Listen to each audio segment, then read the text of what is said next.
and I know I shouldn't put this out in the universe.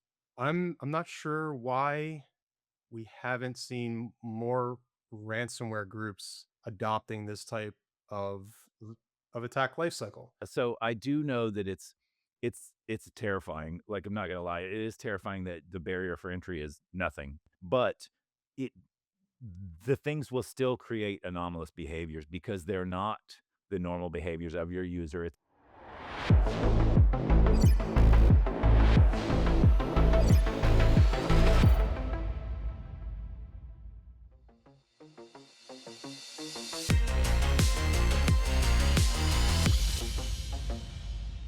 Welcome to the Talos Threat Perspective. I'm Hazel Burton. Now, the latest Talos Incident Response Quarterly Trends Report is out today, and we cover real incidents and attacker attempts to breach organizations from January to March 2026. Phishing has moved back to the top initial access vector, accounting for more than a third of cases this quarter. In one case, the actor used an AI tool to build a credential harvesting website from scratch in almost no time at all.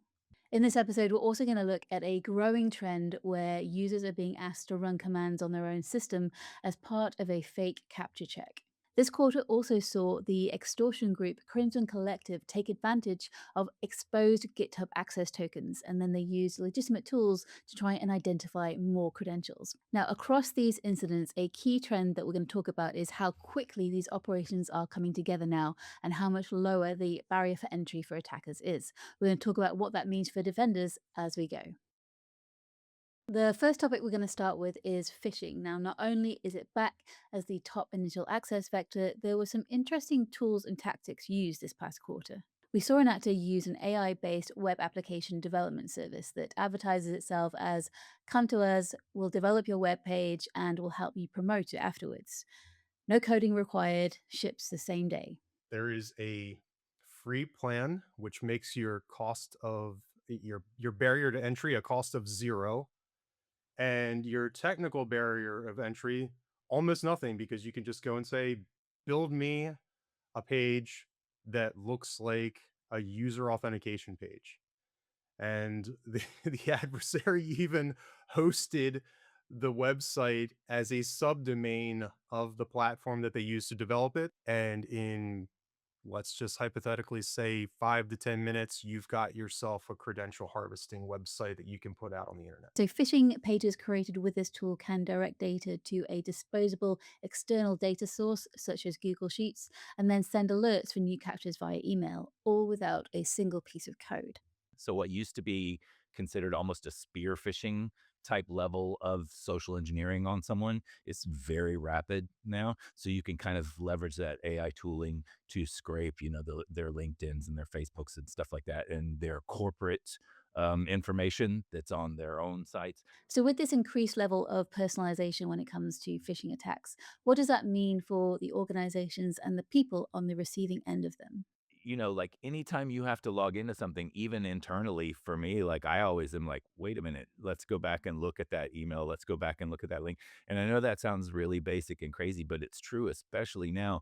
So much of the MFA growth has led us to a point where we shouldn't necessarily be logging in over and over, and definitely not from links, right? And so I hate when legitimate things have that now. And so I'm always like, if there's a form at the end, I'm like, don't make us log in this way. Please do it. Like that kind of thing. I think that's number one. And then number two, we all fall prey to being exhausted. It's 2026 is hard, man, right? Like, and so again, stopping, breathing for a minute before doing any of those things. I know I mean, I have thousands of emails. I just ignore them, especially ones from Hazel. Well, that explains a couple of things. Now, another big trend that has been increasing, and Craig has been seeing this a lot lately, is malicious capture attacks. The idea here is a user visits a either a compromised website or receives some sort of communication message, something like that, where they are asked to validate that they are human, just like any other legitimate captcha. But the method that they are asked to use to validate is do something like Windows R to open the run prompt, Control V to paste in malicious code that the adversary has push to the clipboard on the system, and basically in the process of validating that they're human, they are executing malicious code on their system that then what we usually see is it reaches out to a C2 address, pulls down a separate payload, and then there's just an execution chain that goes on from there. This has become so pervasive. We see so much of it now, and it's happening so readily, and it's so easy for an attacker to iterate on.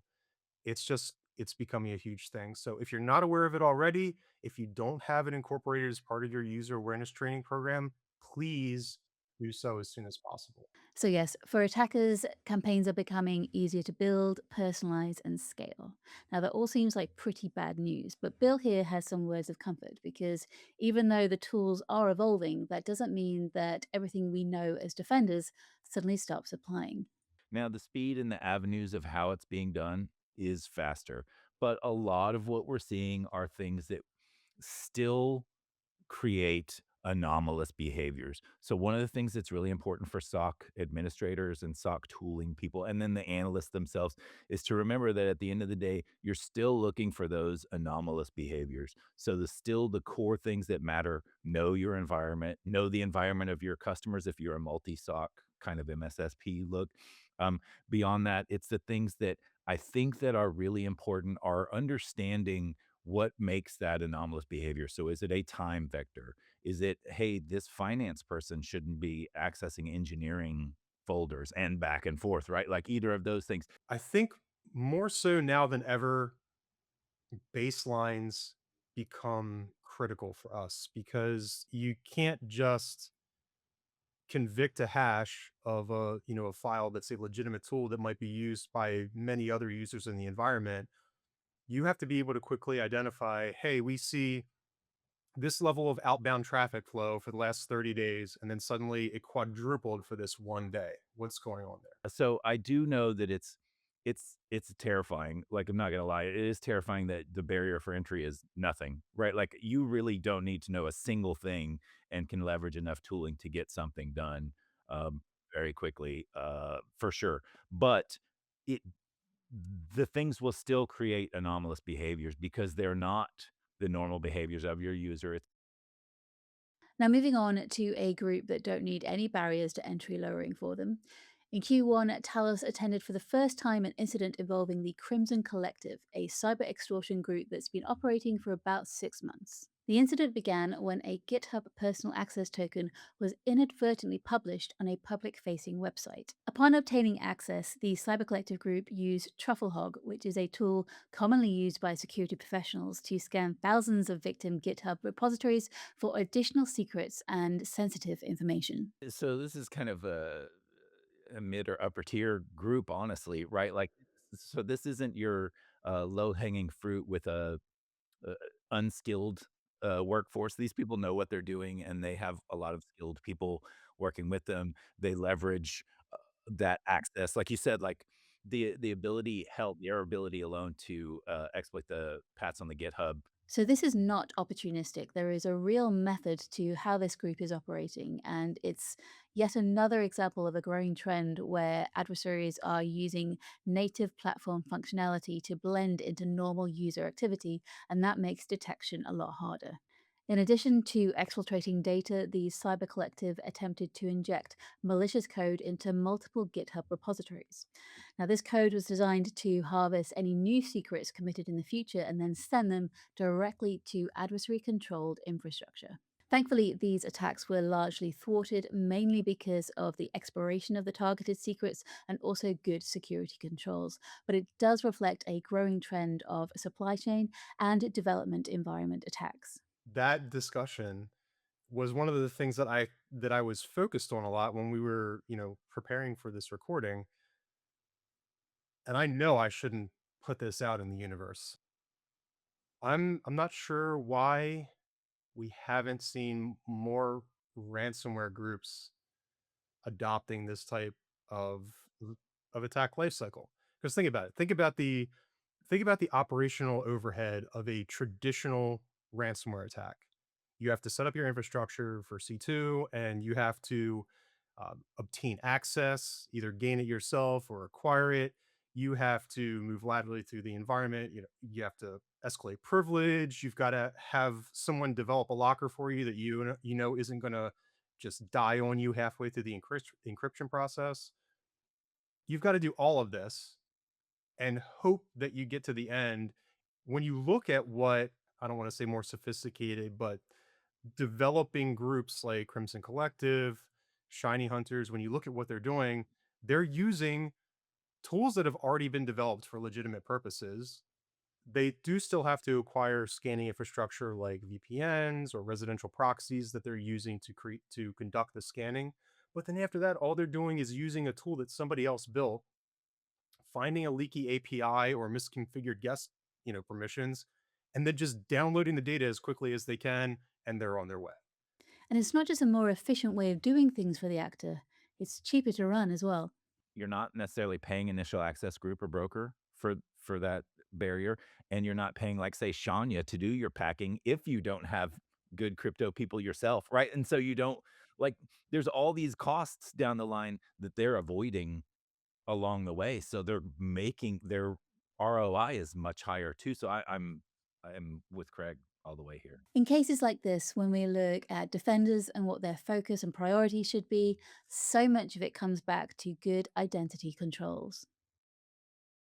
One of the things to remember is when you hear identity, at least my default, and I think most people's default, is to think of end user accounts. Please remember those built-in accounts and the service accounts, because those are the ones that the tooling is going to be able to leverage much easier. You don't often they are not faced with the same level of MFA or the same views or all of these things. And so those things really matter. Also, if you can grab a service account, you really are unlikely to have to use a privilege escalation next to it or any of those things, right? And then it's also harder forensically to track later. And so I think from a SOC perspective, remembering those things, knowing the environment,